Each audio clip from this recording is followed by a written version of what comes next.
Welcome back, my great and lovely friends, to the channel.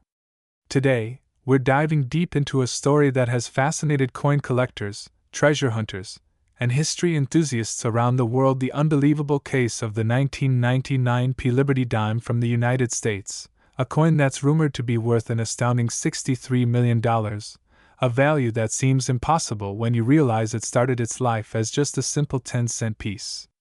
But how could a dime, an everyday coin that most people overlook, possibly reach such a staggering value? What secrets does it hold? What errors, mint mistakes, or rare variations could transform such a common coin into a multi-million-dollar treasure? By the end of this video, you'll understand exactly why this specific 1999 Liberty Dime has become one of the most talked about modern coins in American numismatic history, and why collectors and experts are still hunting for more of them every single day. The story of the 1999 Liberty Dime begins in the closing year of the 20th century. The U.S. Mint, one of the most technologically advanced coin-producing facilities in the world, was preparing for the turn of the millennium. In 1999, the Mint produced billions of coins, including pennies, nickels, dimes, quarters, and dollars, to keep up with the demand for cash circulation in a growing economy. Among these coins was the Roosevelt Dime, bearing the familiar image of President Franklin D. Roosevelt on the obverse, a design that had been in place since 1946. These dimes were struck at several mints, including Philadelphia, Denver, and San Francisco, each identified by a small mint mark near the date.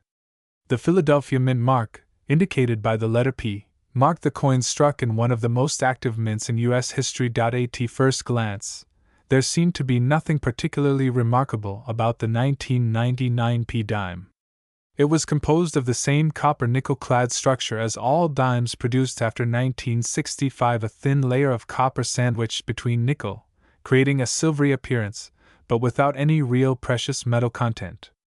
However, what makes this particular dime so valuable isn't its metal composition or its design. It's the mysterious errors and minting anomalies that appeared on a very small number of coins during the 1999 production year. These mistakes, almost invisible to the naked eye, have transformed ordinary pocket change into a collector's dream. Before we explore the errors, it's important to understand how coins like this are made. The U.S. Mint uses steel dies, each carefully engraved with the design of the coin. The obverse die holds the portrait of Roosevelt, while the reverse die holds the image of a torch, an olive branch, and an oak branch, symbols of liberty, peace, and strength. When these dies strike a blank metal disc under enormous pressure, the result is a finished coin. But despite advanced machinery and strict quality control, mistakes still happen. A small misalignment, a damaged die, or even a foreign object caught between dies can create an error coin that's unlike any other. In 1999, this is exactly what happened, and the results were extraordinary.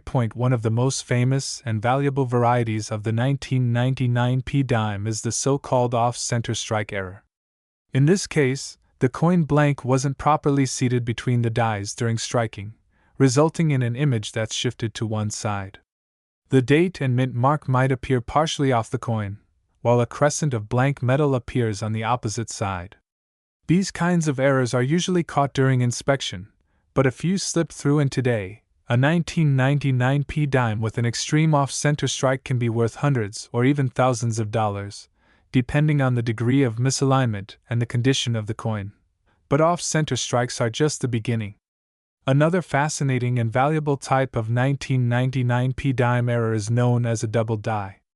This happens when the coin die itself was improperly prepared, specifically when the design elements were impressed onto the die twice but slightly out of alignment. The result is a coin that looks doubled, particularly in the date, the letters Liberty, or the motto "I in God We Trust." Double die errors are among the most sought after in numismatics, with famous examples like the 1955 Lincoln cent fetching enormous sums at auction. In the case of the 1999 P dime, a few double die specimens have been discovered with crisp doubling visible under magnification. Some experts believe these could be worth tens of thousands or even millions, depending on their rarity and sharpness. Yet, there's another layer to the story: the possibility of a transitional error. In certain rare cases, coin blanks from one denomination are accidentally fed into presses intended for another. For example, a dime design might accidentally be struck on a planchet meant for a penny or a foreign coin. These transitional errors are extremely rare and valuable because they demonstrate a unique overlap in minting processes. There have been rumors and unconfirmed reports that at least one 1999p dime may have been struck on a planchet intended for a different denomination, possibly a copper-based planchet from an experimental batch. If such a coin truly exists, its unique composition could explain its incredible estimated worth, possibly up to $63 million if authenticated. Another possible reason behind the extreme value of the 1999p dime could involve what collectors call a proof error.